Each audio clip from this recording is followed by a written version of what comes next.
네, 요즘 핫한 이슈가 너무 많아서 예. 저희가 오늘은 좀 그 핫 이슈들을 정리하는 시간을 가져볼까 합니다. 먼저 두산 베어스 새 감독 이야기를 하려고 하는데요. 네. 신임 사령탑으로 이승엽 해설위원이 매우 유력한 상황입니다. 또 NC 다이노스는 강인권 감독 대행을 정식 감독으로 임명을 했고 그 뒷 이야기도 전해드릴까 하고요. 또 배영수 코치가 두산에서 롯데로 이적을 했습니다. 영입을 원했던 다른 구단도 있다고 하는데 이 얘기 한번 해볼까 합니다. 또 오늘부터 와일드카드 결정전이 시작됩니다. 저희의 시권 내기도 다시 부활을 하려고 합니다.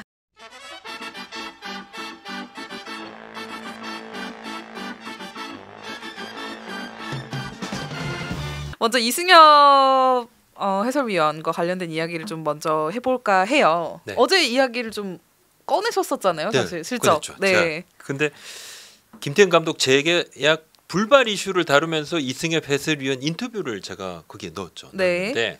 이승엽 위원 삼성으로부터 특별한 제의 받은 거 없고 네. 단장 등 프런트는 생각 없고 타구단 제의가 오면 어떻게 할 건가 가능성을 열어두겠다 이렇게 했는데 이 이승엽 위원이 뭐 삼성에 대한 네. 이 컬러가 강하지 않습니까? 그쵸. 푸른 네. 피의 사나이다. 그래서 네. 타구단 이적은 거의 불가능할 것이다 이런 이야기가 많았는데 진짜 그렇지 않다는 내용이었고 네. 텍스트 이제 이슈 배치를 제가 하면서 텍스트 그죠? 네. 예, 또 뭐 보면 거기에 이제 이승엽 위원 이야기를 제가 먼저 넣었죠. 좀 힌트를 주신 건가요? 힌트를 줬는데 어제 네. 사실 취재를 제가 하면서 제게 뭐 이승엽 위원 그리고 두산 구단의 협상 진전 요 부분에 대해서 조금 함구해 달라 네. 이렇게 부탁을 했는데 취재원이 네. 뭐 그래서 제가 크게 드러내지 않고 복선 정도만 깔았는데 왜 복선을 깔았냐면 제가 어제 오전에 공교롭게도 김태형 감독 재계약 불발 이 보도 자료가 들어오기도 전에 이승엽 위원하고 통화가 됐습니다. 다른 건으로 통화를 네. 하다가 그래서 제가 나름 좀 생각을 해서 취재원과 약속도 지켰고 네. 물론 이제 도장 찍기 전까지는 계약은 알 수 없는 것입니다만 그래도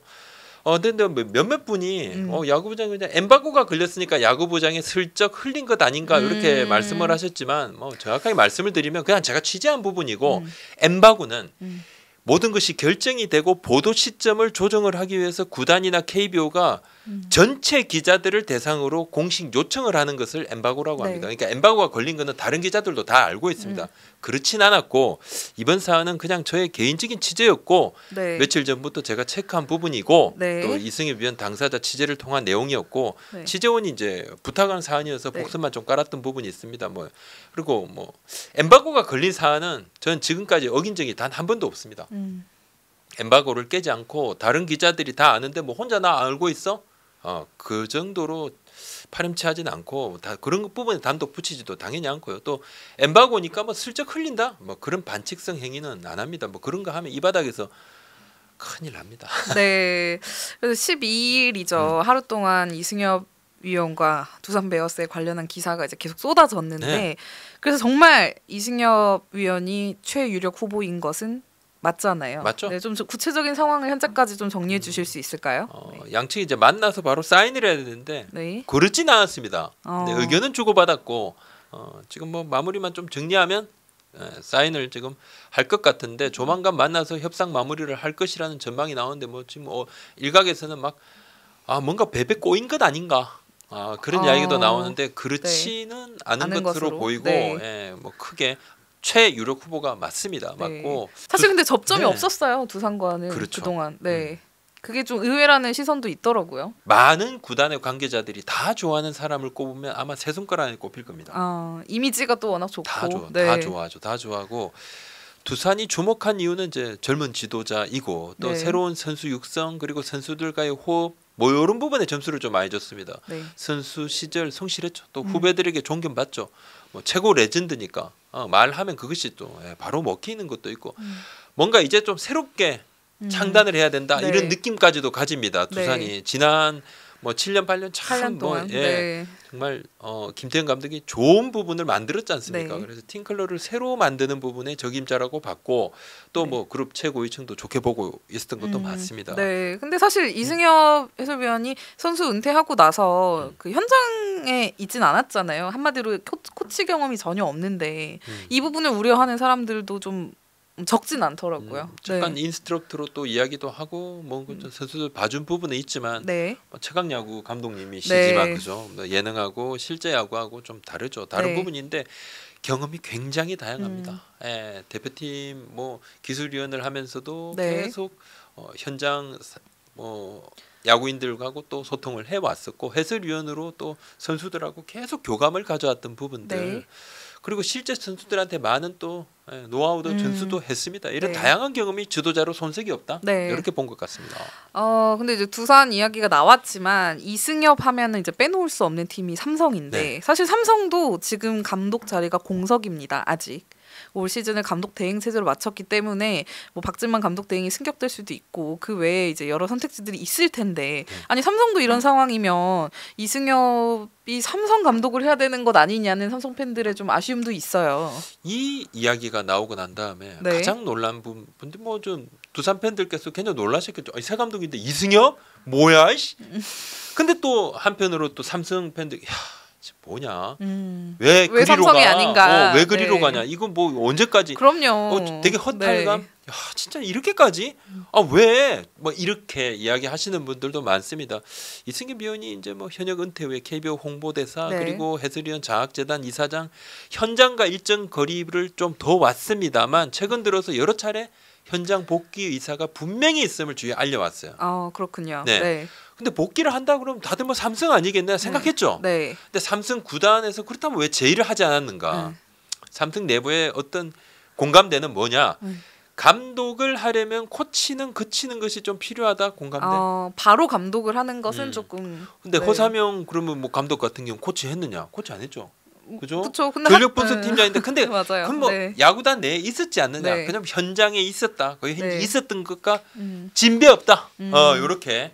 그래서 이제 바로 감독이 되는 것은 아니라는 그런 어떤 생각들이 있었던 것 네. 같습니다. 네. 삼성 또 그렇게 있었다고 또 이야기를 지금 하고 있습니다. 네. 했고 이승엽 위원 입장에서는 다소 섭섭할 수는 있어도 그런 입장이 계속 견지가 되어 왔습니다. 네. 그래서 오퍼를 한 적이 없다고 했어요. 네, 근데 사실 이제 또 삼성에게 이승엽이라는 존재가 워낙 또 큰 존재이기 때문에 그래서 오히려 좀 더 좀 망설이는 부분이 있지 않나라는 또 생각도 들어요. 이승엽 해설위원이 코치로 온다. 그럼 가장 부담스러울 사람은 감독이죠. 감독이죠.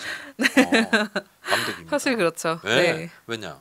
뭐 마치 차기 감독 같은 느낌이 있잖아요. 계속 그런 부담이죠. 네. 유중일 감독 정도급의 대선배다. 네. 그러면 이승엽 위원을 코치로 데리고 있어도 큰 문제 없습니다. 맞습니다. 서로가 부담 네. 느끼지 않아요. 네. 나이 차이가 크지 않은 감독 같은 경우는 더 부담스럽죠. 네. 이게 차이가 얼마 안 되면 왜 잠재적인 사령탑 후보군하고 같이 있으면 신경이 쓰입니다. 네. 여러 복합적인 문제들도 얽혀 있어요. 네. 그죠? 그렇습니다. 근데 지금 이제 시간이 계속 흐릅니다. 네. 그렇게 차일피에 흘러서 이승엽 위원 한국 나이 47살. 앞으로 3년이 지난다면은 50세가 됩니다. 네. 뭐 그냥 마냥 젊은 지도자가 아니에요. 네. 그렇지 않고 사실 이제 삼성에서 진지한 오퍼를 기다렸죠. 이승엽 위원이. 위원이. 네, 네. 기다렸죠. 근데 구단이 부담스러워할 수도 있으니까 또 이승엽 위원 스타일이 막 하고 싶다. 나 좀 시켜주세요. 이런 스타일은 아니에요. 네, 그러진 않죠. 네. 본인이 먼저 요청할 계제는 아닌 거죠. 구단에서 요청을 하면 만약에 뭐 구단이 요청하면 자기도 움직였겠지만 네. 그리고 요청을 이승엽 위원이 하게 된다면 삼성 구단도 좋든 싫든 뭔가 자리를 만들어야 될 겁니다. 맞습니다. 네. 그냥 마냥 모른 척 할 수가 없어요. 그럼 네. 부담감이 되냐? 그런 건 서로가 싫은 거예요. 네. 그래서 가만히 있었습니다. 네, 그렇다면 삼성은 그럼 누구를 차기 감독으로 생각하고 있는 건가요? 박진만 감독 대행이 가장 유력하죠. 지금 현재 그렇습니다. 솔직히 네. 굉장히 유력하고 팀을 잘 이끌어 왔다고 판단을 하고 있고 네. 구단 전체 올해 운영에 대한 보고서 플러스 감독 대행의 운영에 대한 보고서 이렇게 두 가지의 보고서가 같이 이제 뭔가 지금 17일부터 마무리 캠프 들어가야 되는데 지금 구단에서 네. 구단에서 보고서가 올라가 있는 상황이고 네. 그룹에서 지금 평가 중입니다. 네. 17일까지는 결론이 나오지 않을 수도 있지만 네. 11월 초에 오키나와 마무리 캠프까지는 새 감독 결론이 나올 겁니다. 네. 10월 말 정도까지는 나올 수 있고 뭐 이러면 이번 주에도 발표는 할 수 있겠습니다만 조금 더 늦어질 수도 있는 것 아닌가 이런 이야기가 있습니다. 네, 결국은 다 위에서 오퍼가 내려와야 되는 거죠. 그래도 뭐 박진만 대행이 가장 앞서 있다. 구단 안팎에서 다 같이 보고 있는 부분이고.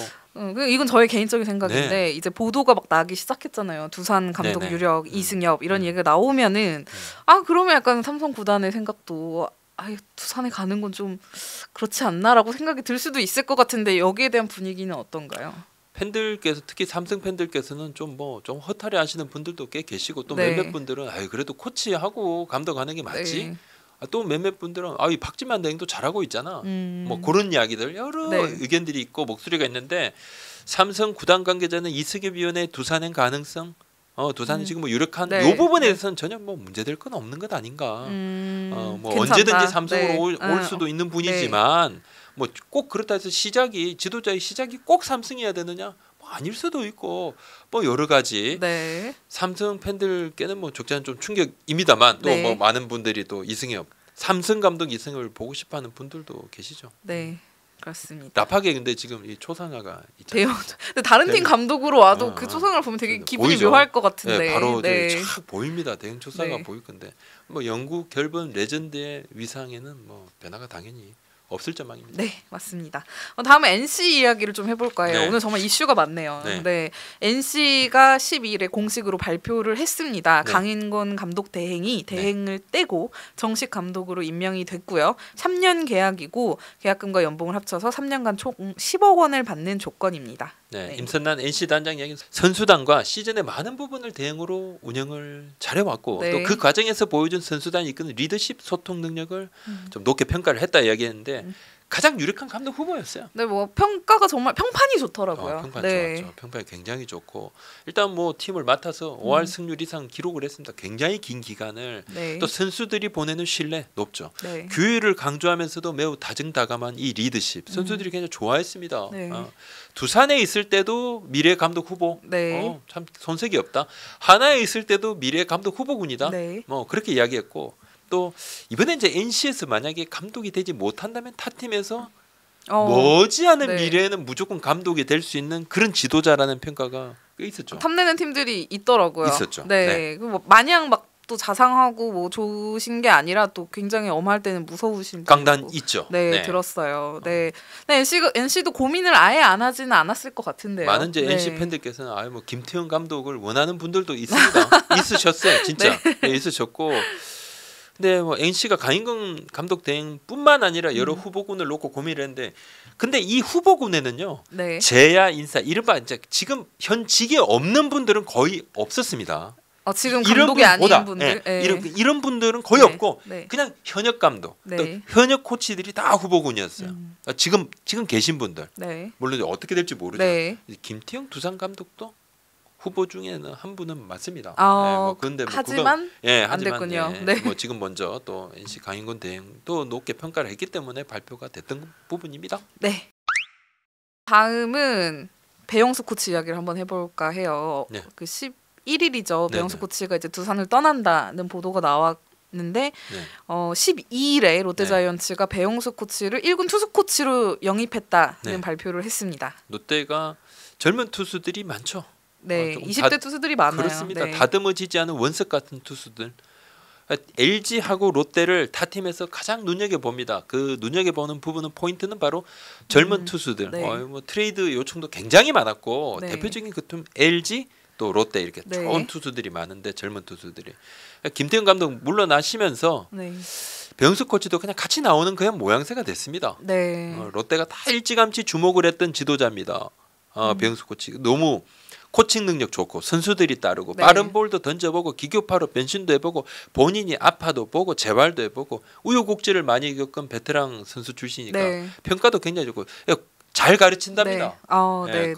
그래서 사실 두산이 굉장히 좀 아쉬워했어요. 두산이 좀 아쉬워하고 좀 속상해한 부분도 있습니다. 두산이 롯데 외에 타 팀에서도 관심을 가졌던 지도자입니다. 배영수 코치. 그래서 롯데 관계자가 이제 뭐 이야기가 되고 본인하고는 이야기 당연히 끝났지만 두산 구단 쪽에 또 양해를 구해야 되지 않습니까? 그쵸. 연락을 지어야 되는데 뭐 전화가 잘 안 된다고 막 답답해하고 그든 뭐 미안한 마음 때문에 네. 미안함을 또 표하기도 했습니다. 두산이 그동안 코치 이적이 너무 많았어가지고 네, 그래서 내상이 좀 있습니다. 예, 네. 좀 또 간다고 뭐 이렇게 좀 네. 좀 그분이 있습니다. 하지만 이제 1군 네. 1군 투수 메인 코치를 가는 거니까요. 그렇습니다. 사실 팬분들이 기억하시겠지만 배영수 코치는 또 롯데와 굉장히 또 여러 추억들이 있었기 때문에 호세 선수도 그렇고 지금 하면 본인이 이긴다고. 이제는 이긴다 내가. 그래서 더 약간 네. 이런 오묘하지만 재밌는 인연이 내년 네. 시즌에 이어질 것 같고요. 네.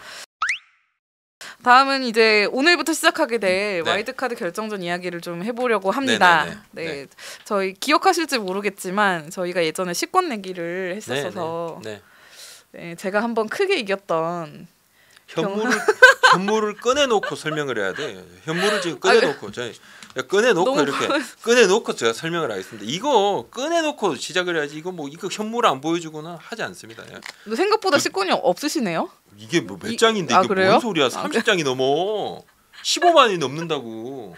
이거 다 뺏어가려고? 네, 제가 해보자고. 이번에 꼭 한번 해보자고. 다시 한번 딱 내놓고 좀 시작을 할 건데 일단 뭐 와일드카드 결정전 자, 오늘부터입니다. 오늘부터인데 지난 11일이었죠. 정규 시즌 마지막 경기였던 KT와 LG 경기 아마 정말 많은 야구 팬들이 지켜보셨을 텐데 KT가 무조건 이겼어야 하는 경기였지만 무조건 이기려고 그랬죠.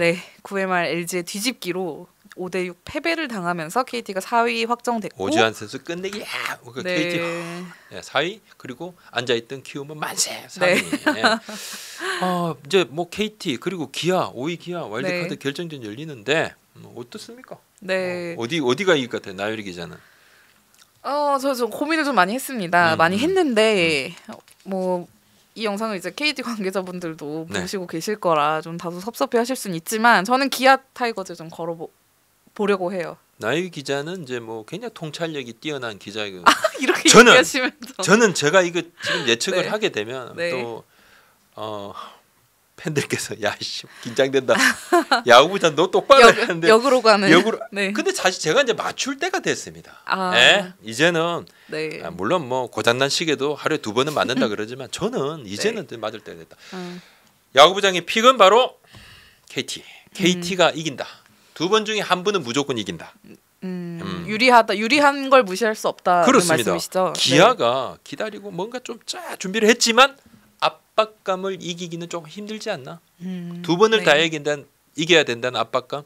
지금까지 2015년 처음 와일드카드 결정전이 시작된 이후로 5위 팀이 올라간 적이 단 한 번도 없습니다. 물론 이제 한 번도 없었으니까 이제 올라갈 때도 된 것 아닌가? 그렇게 말씀하실 수도 있지만 뭔가 그 압박감은 있다. KT가 지친 것도 맞아요. 그리고 11일 경기가 너무 뼈아픈 것도 맞습니다. 이거 뭐 팀 분위기가 쫙 가라앉을 수도 있어요. 근데 가을 야구 경험입니다. 디펜딩 챔피언 경험. 그리고 이강철 감독이 있다. 이강철 감독 승부수를 던질 거다. 그걸 무시 못한다. 그리고 KT가 시즌에 10승 1무 5패로 기아한테 상당히 앞섰다. 물론 가을 야구가 사실 이 수치대로 가는 건 아니지만 그래도 안심이다. 방망이가 좀 걱정이에요. KT가. 그렇죠. 근데 뭐 기아 방망이도 지금 뭐 막판에 그렇게 좋았다고 보기는 조금 힘들고. 저도 약간 고민을 하다가 어떤 포인트에 이제 집중을 했냐면 사실 KT가 3위를 했다면 저는 솔직히 한국 시리즈까지 갈 수도 있었다고 보거든요. LG가 상당히 좀 고전했을 것이라고 예상을 했어요. 저는. LG도 좀 부담스러워했던 팀은 바로 KT입니다. SSG도 KT를 상당히 물론 뭐 LG도 부담스러워하죠. 그만큼 KT가 좀 껄끄러운 팀이니까 왜 LG가 끝까지 이기려고 물론 최종전이니까 팬들 많이 오셨는데 최선 다하는 게 맞습니다. 맞는데 뭔가 그래도 또 그냥 또 가을 야구에서 맞붙을 수도 있는 팀이니까 기싸움 측면도 있고 했지만 그냥 KT보다는 뭔가 결정을 한다 그러면 KT보다는 조금 뭐 다른 팀이다. 그런 느낌도 있었어요. 제 설명을 이제 보강 설명해 주셨는데 그래서 저는 약간 그 KT가 마지막 LG전 패배가 좀 너무 컸다. 이 충격이 저는 여파가 와일드카드 1차전까지는 이어질 것이라고 예상을 합니다. 물론 이제 제 예상이 틀릴 수도 있어요. 근데 일단 1차전에서 외국인 원투 펀치가 나올 확률이 높잖아요. 기아가. 이 부분에서 이제 1차전만 넘기면 그 다음부터는 좀 오히려 타력 싸움에서 기아가 더 유리하지 않을까. 일단 휴식을 좀 충분히 취했기 때문에 KT보다 이런 뭔가 좀 리셋된 제로 포인트에서 시작을 할 수 있을 것 같아요. 좀 결국 단기전은 뭐 시즌 상대 전적은 중요하지 않죠. 서영준 선수가 또 마지막에 조금 좀 지친 부분이 있어요. 근데 오일을 쉬고 나오는 것도 있고. 그리고 지금까지 또 가을 야구에서 소영준 선수는 잘 던졌습니다. 그건 그죠? 맞습니다. 네. 그런 부분도 있거든요. 뭐 하여튼 11일 경기 고영표 선수 내고 진 거 좀 아프긴 아프죠. 네. 부분인데 그래도 저는 KT KT 쪽으로 한번 걸어 보겠습니다. 네, 한번 왜? 며칠 후에 바로 찍게 되려나? 아무튼 결과가 나오면은 다시 한번 결과 나오면 또 뭐 바로 찍어야죠. 바로 찍을 사과 겁니다. 영상을 한번 내야 될 수도 있을 것 같다는 생각이 들지만 하지만 저희는 네. 저는 그냥 찍는 사람입니다. 아시죠? 딱 보고 느낌에 그냥 처음에 딱 봤을 때 뭔가 쫙. 제가 뭐 분석한다 해서 얼마를 분석을 하겠습니까? 능력은 안 됩니다. 아시죠? 네. 아무튼 시권 내기 함께 저희도 포스트 시즌을 재미있게 지켜보겠습니다. 하루에 2끼씩 먹겠습니다. 네. 네, 오늘 영상 여기까지입니다. 감사합니다. 고맙습니다. 네.